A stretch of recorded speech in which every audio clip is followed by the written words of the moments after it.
The last part of the intake assessment is mental status exam. Mental status exam may sound like a highly complicated procedure when in reality, the MSE is not a standardized testing. Rather, it is an informal evaluation of clients' psychological functioning level through clinicians' observations as well as clients' report in certain domains. Originated in psychiatry, MSE has become a standard practice in most mental health settings. MSE serves a multitude of purposes. First of all, the information collected through MSE could greatly help with the diagnosis process. Second, it can help us to test the reliability of clients' words, or also seeing, if the historical information on the paperwork is still accurate at this point. Third, as the purpose of any other psychological assessment, it gives us a baseline of the client's functioning level before they receive treatment. And by conducting MSE multiple times, we can, keep track of their progress through ongoing observations. And this is also part of integrated assessment in counseling. The information collected through MSE can help many mental health settings to determine the level of crisis in crisis situations. It can also help them to decide whether or not it is necessary for certain treatment, or what would be the best level of care for the client. Would it be counseling only? Would it be outpatient mental health care? Or maybe this person is in need of an inpatient, maybe a day treatment program, things like that. And as what I said, it become a standard practice in most mental health settings, partly also because that it becomes the requirement for managed care, which is basically insurance companies. So they in their paperwork, there is a usually a part where you're required to respond to those questions. Those are reflections of your MSE result of your client. Last but not least, MSE also serves as a way to evaluate the client's ability in reality testing.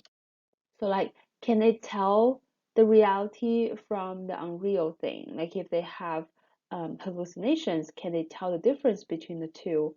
Or do they know what day today is? Do they know the time? Do they have good orientation? Things like that.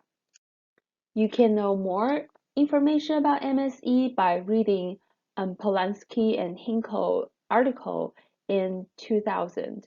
And there's also an MSE video clip on the upper right corner.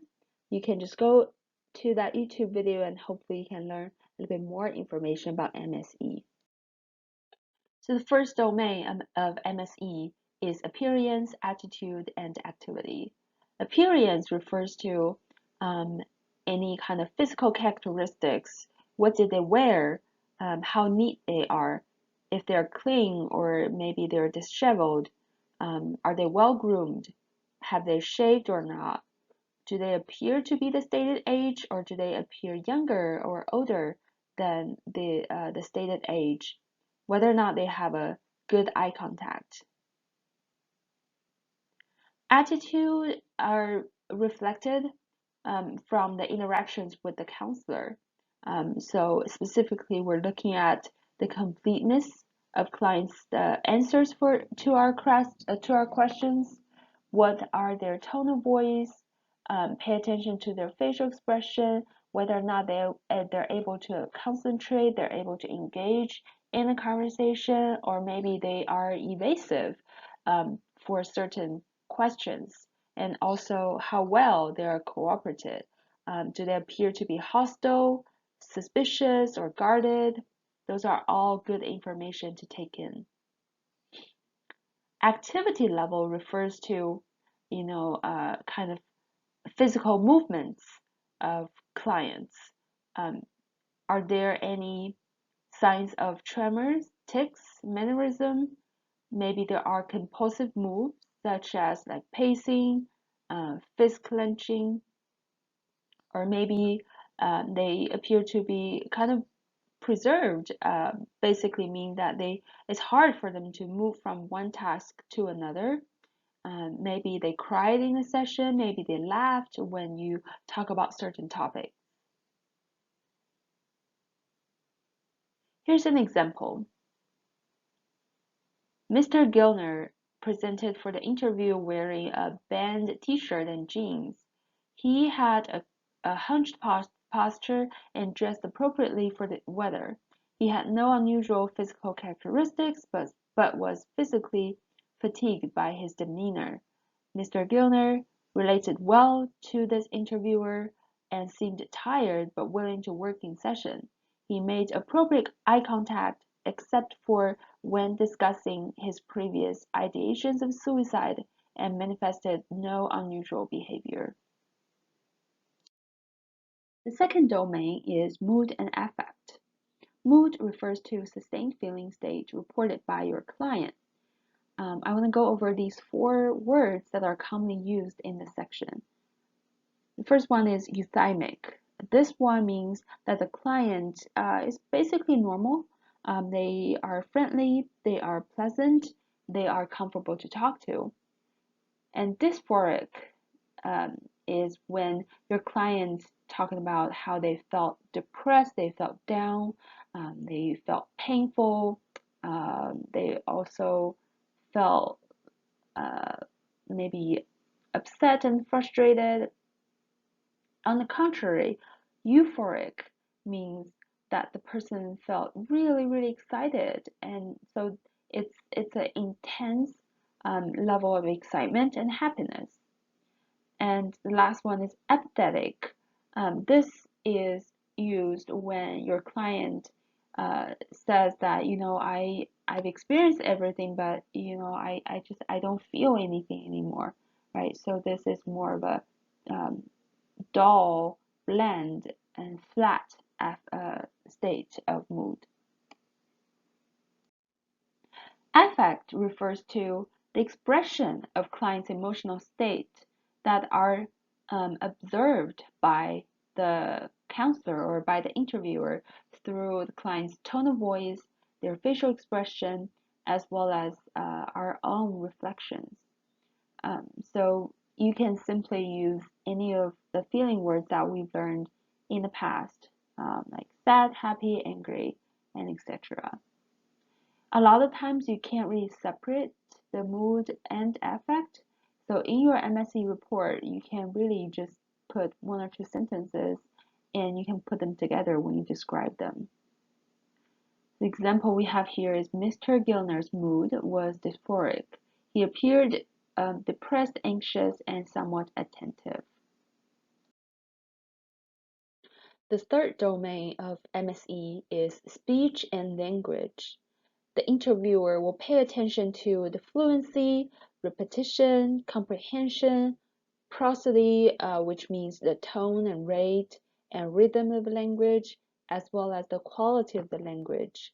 Specifically, we meant the pitch of the client, the volume, whether or not it's articulated, and the amount of words that has been used.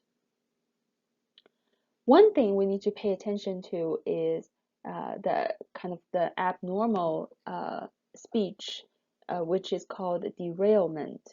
And there are different kinds of derailments.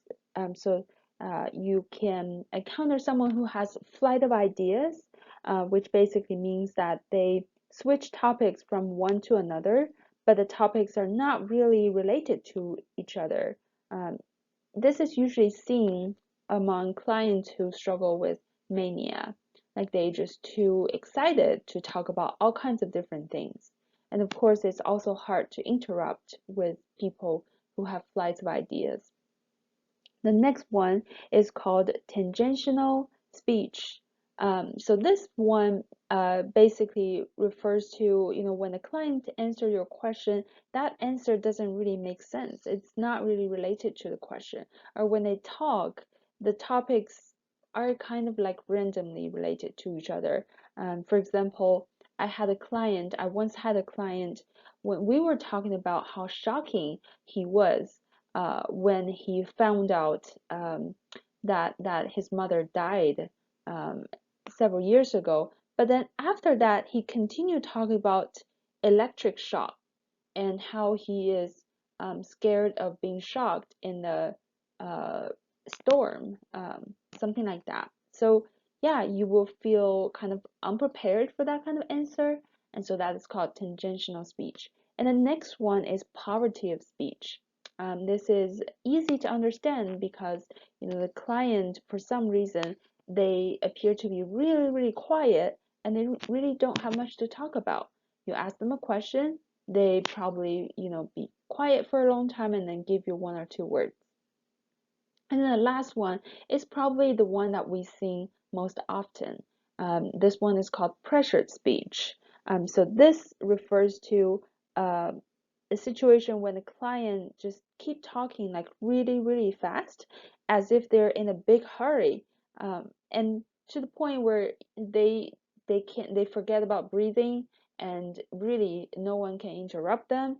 And because they're talking too fast, that the listener can't really comprehend what has been talked about.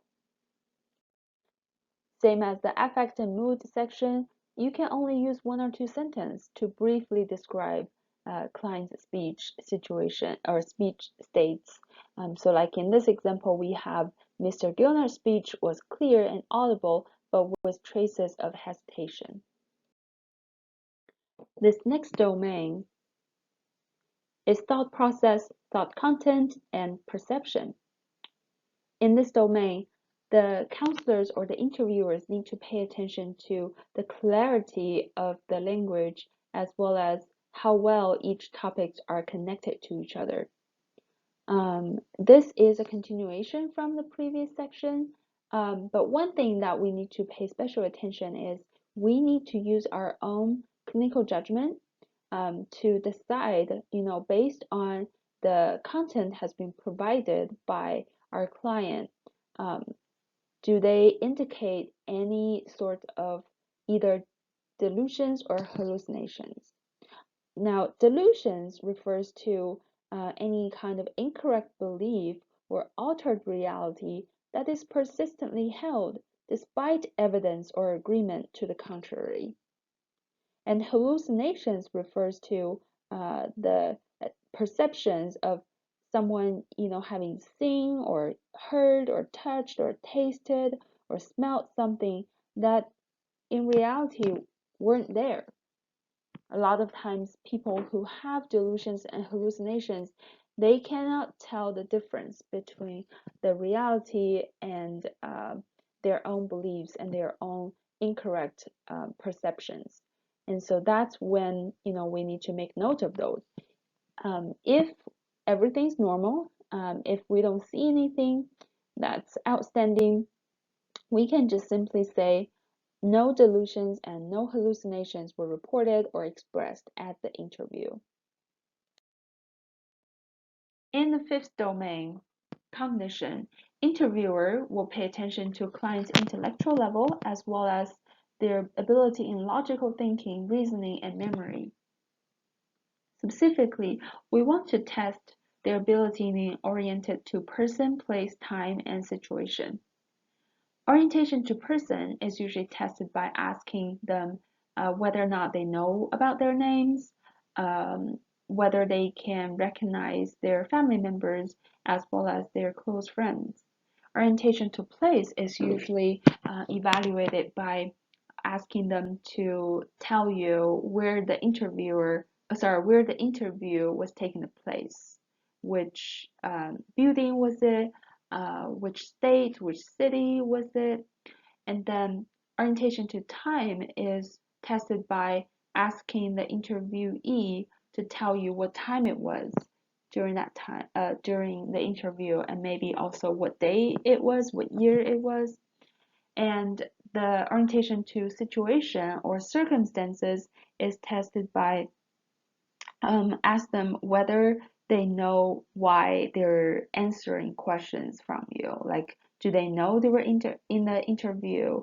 Do they know why they were there in the interview?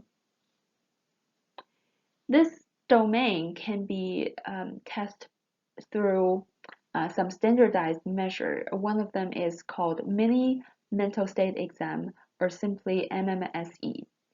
I have provided a link here, so if you want, you can access that link. At the same time, I also uploaded a PDF version of the MMSE to Canvas, so you can also download and check it out. Some sample questions from this MMSE include the interviewer may name 3 unrelated objects clearly and slowly to the client, and then ask the interviewee to repeat. So I may say neighbor, sunflower, museum, and then I'll ask my client to repeat. But then after I ask maybe 3 or 5 more questions, I will maybe ask my client again to recall what were the 3 words that I asked them to repeat earlier. Another example question would be do some simple math by counting backward from 100 by 7 to see if the person can complete the task. In counseling, usually we don't do an MMSE. We also don't usually have like just to schedule a specific time to ask about their name and the place and time situation again. This is usually indicated throughout the interview. So if you don't have time, you don't need to ask those questions. And in your MSE report, you can just simply write something like this.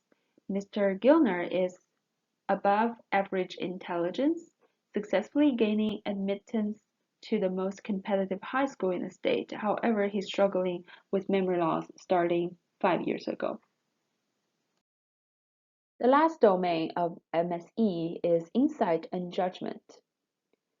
Insight refers to awareness of how one's own personality traits and behaviors, as well as maybe past histories and other factors, contribute to their symptoms and problems. In other words, they want to have a certain understanding of cause and meaning of a situation.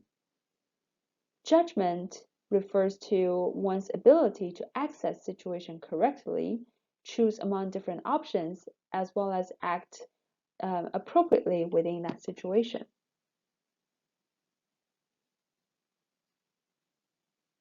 This is not something that we can ask specific question. This evaluation usually comes from, again, your own clinical judgment. It's more of a synthesis of all the information you got from the interview, and then you are going to make a judgment on how well this person's insight and judgment is. So an example writing would be Mr. Gilner seemed to have a good insight of the impact from his childhood trauma and personality traits on his current situation. However, he may lack the judgment to act appropriately in the work settings.